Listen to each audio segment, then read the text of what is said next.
आज फिर से हम बैठे हैं बेटा थेरेपेटिक जो हमारे अप्रोचेस वाला चैप्टर है उसके नेक्स्ट 4, 5, 6 क्वेश्चंस लेकर के। अब जो हमारे सामने क्वेश्चंस आए उसमें आप देखिए इन्होंने एक हमें क्वेश्चन अलग तरीके से पूछा है।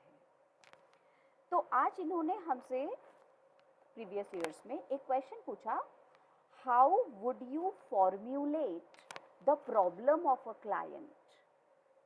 How would you formulate the problem of a client? Discuss the role of yoga in detail as an alternate therapy to alleviate psychological stress. एक ही क्वेश्चन है, 2 पार्ट्स हैं, 5 मार्क्स का है। तो चलो योगा एज अ थेरेपी तो हम ऑल्टरनेटिव बता देंगे, पर ये जो फर्स्ट पार्ट है इसको इन्होंने थोड़ा सा परेशान करके घुमा करके पूछा है। इन्होंने पूछा है how would you formulate the problem of a client. तो आप जो क्लाइंट आपके पास आया है उसकी प्रॉब्लम को आप कैसे फॉर्म्यूलेट करोगे। बोर्ड्स के अलावा अगर स्पेसिफिक आपको बेटा एंट्रेंस की तैयारी करनी है और साइकोलॉजी आगे लेना है तो भी ये क्वेश्चन बहुत जनरल है। एनसीईआरटी हमारा क्राइटेरिया रहेगा बेटा सब्जेक्ट स्पेसिफिक क्वेश्चंस बनाने का, तो ये क्वेश्चन वैसे भी बड़ा जनरलाइज्ड है। तो क्लाइंट की प्रॉब्लम को फॉर्म्यूलेट करने के लिए हमें क्या करना है, ये आंसर हमने पढ़ा है लिखा है पर अलग अलग लिखा हुआ है।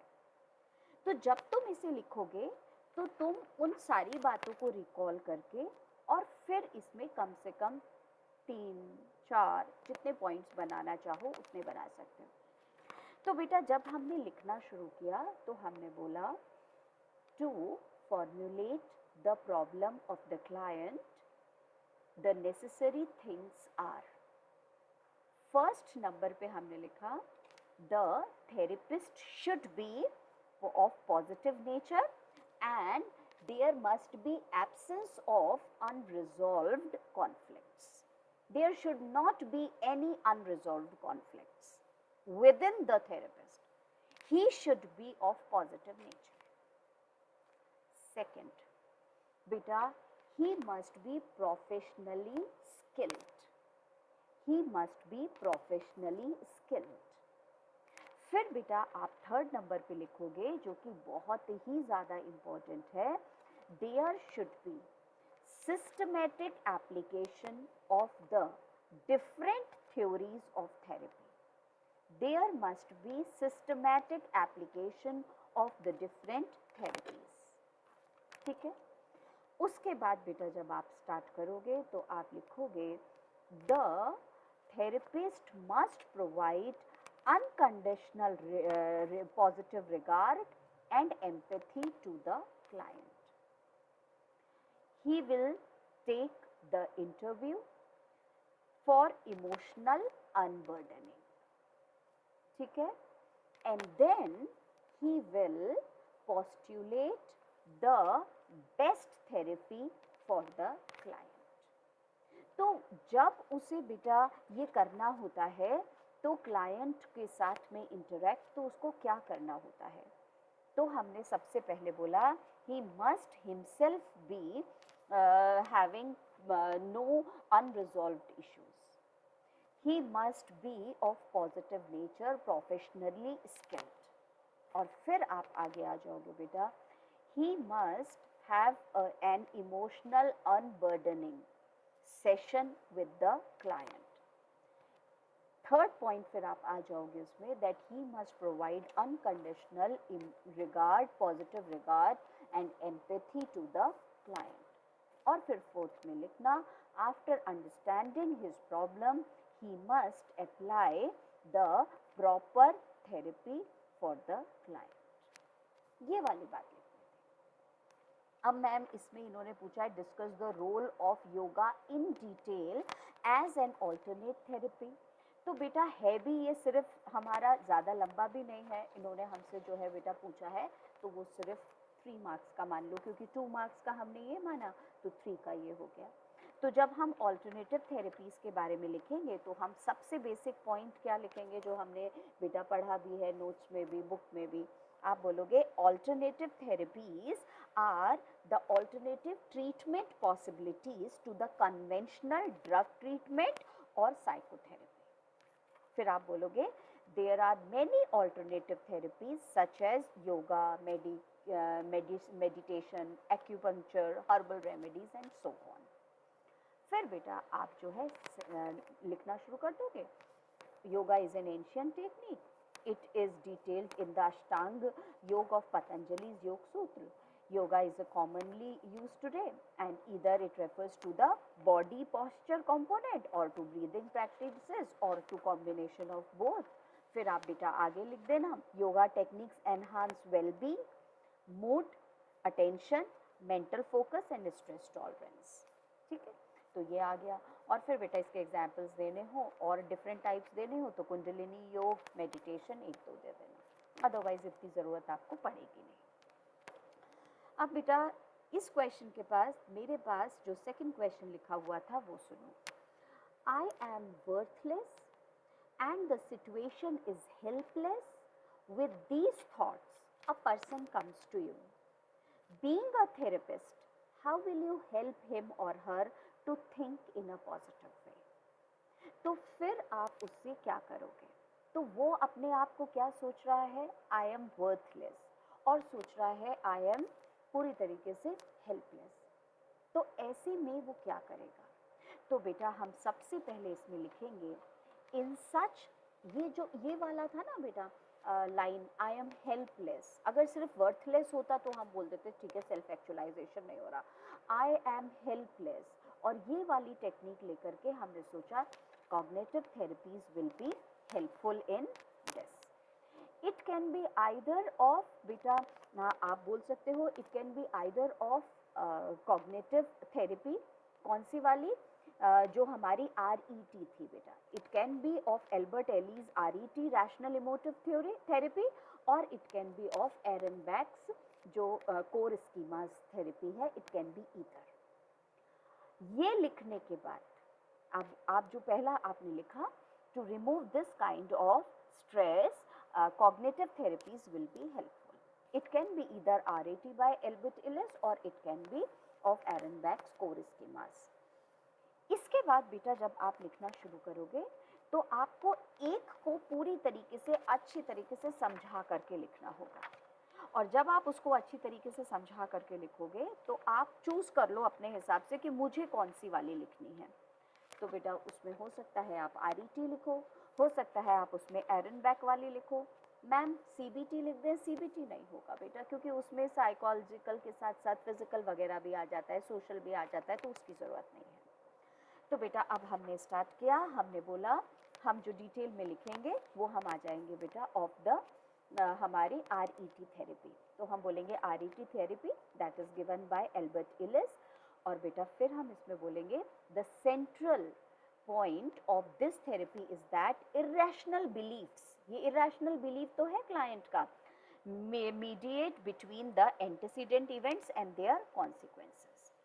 तो बेटा आप इसमें सबसे पहले लिखोगे according to this therapy the irrational beliefs mediate between antecedent events and बेटा जो कॉन्सिक्वेंसेस हैं उसके बीच में। ठीक है, antecedent events means which caused the distress, and बेटा belief is that he is worthless and he is helpless. The consequence is this, he is feeling stressed, negative emotions. अब इन्होंने आपसे पूछा how will you help him, आप उस पे ज़्यादा focus करोगे, ट्रीटमेंट पे ज़्यादा फोकस करोगे। तो आप इतना सा बता करके फिर आप बोलोगे through questionnaires and interviews irrational beliefs will be assessed. उसके इरेशनल बिलीफ जो है वो हम असेस करेंगे। सेकेंड पॉइंट आप लिखोगे these irrational beliefs will be refuted by the therapist, that is will be proved wrong by the therapist. Third, this disproving is done by non directive questioning which is gentle. फिर आप लिखोगे this questioning will make the client to think deeper into his irrational beliefs, and gradually The client is able to change the irrational beliefs by making a change in his philosophy of life, and consequently there will be reduction in the distress. ठीक है.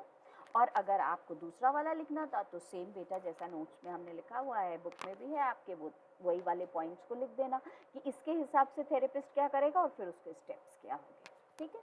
फिर उसमें तो questions भी दिए थे, मैंने last lecture में वो बेटा एक्सप्लेन भी किया था, लास्ट जो मैंने क्वेश्चन आंसर्स दिए थे उसमें.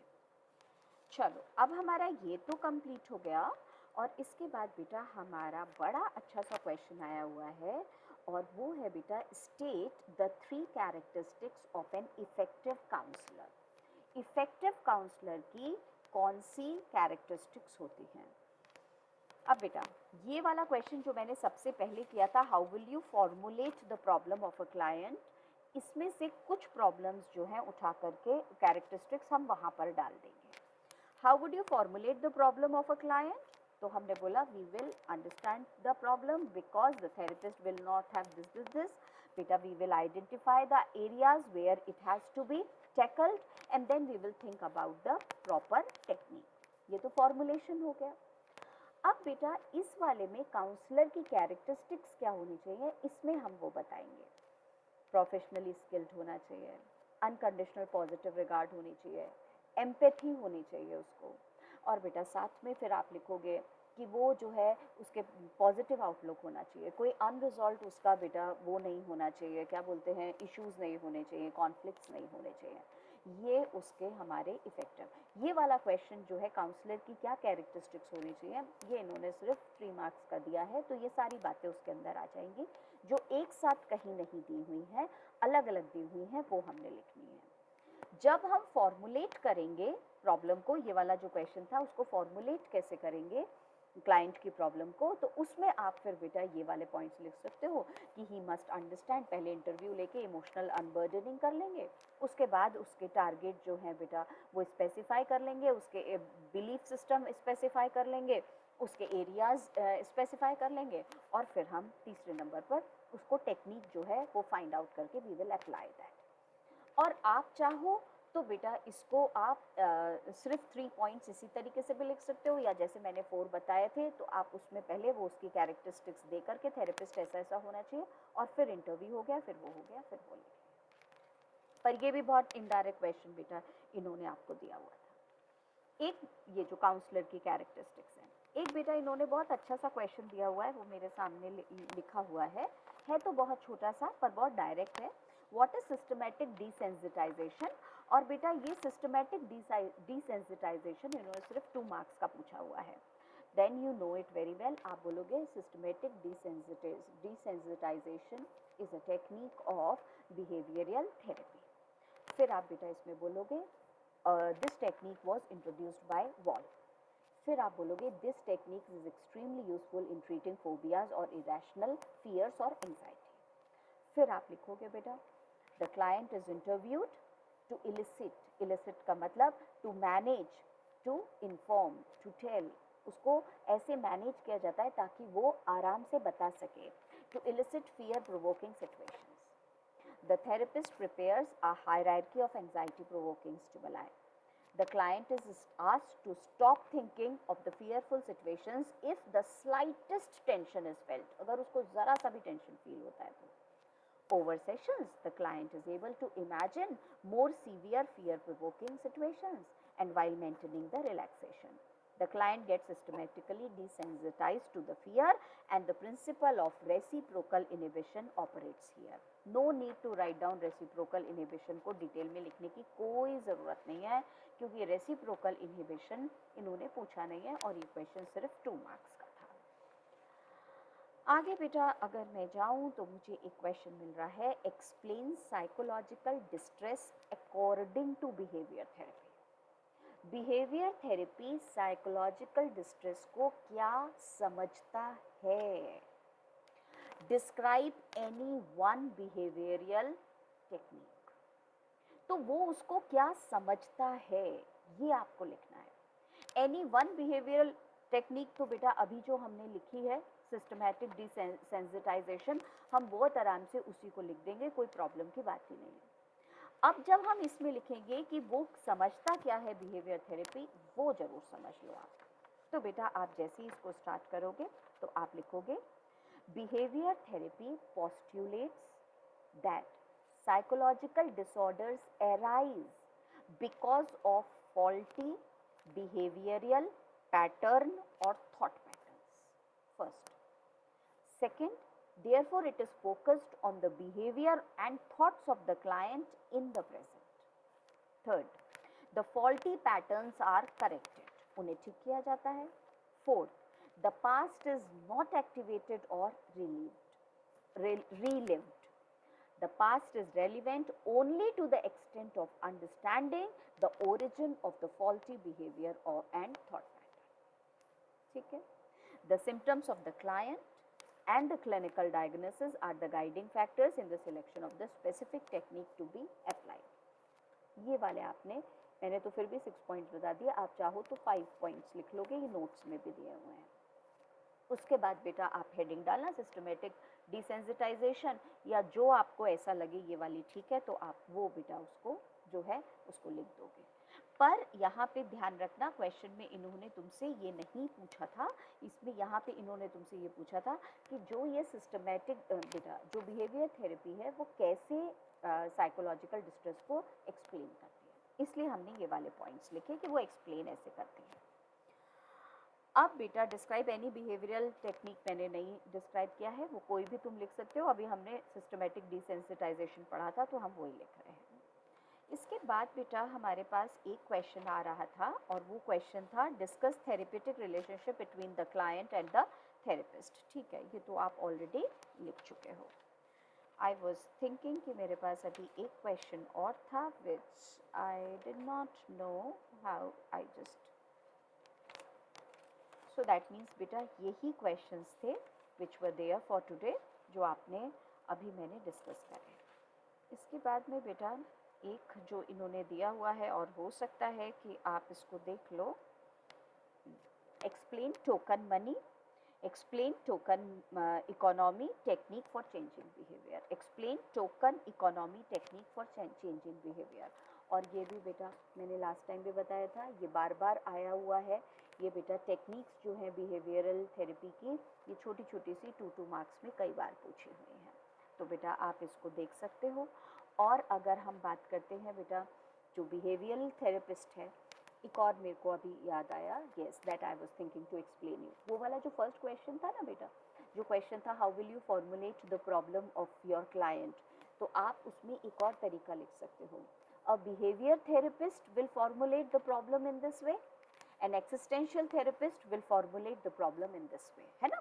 तो आप बिहेवियर थेरेपिस्ट में क्या बोलोगे, the behavior therapist will identify the faulty conditioning pattern and set up the alternate behavioral contingencies to improve his behavior. फिर आप दूसरी तरफ लिख दोगे an existential therapist will give a positive, accepting and non-judgmental environment is to the therapist through a process of personal growth. The client himself will arrive at the solution. तो बेटा आप वैसे भी लिख सकते थे उसको, और बाकी जो दूसरी तरफ से मैंने बताया है वो तो है ही है. ठीक है, तो हम दोनों में से उसे किसी भी तरीके से लिख सकते थे, बिहेवियरल थेरेपिस्ट और एक्सिस्टेंशियल थेरेपिस्ट वाला.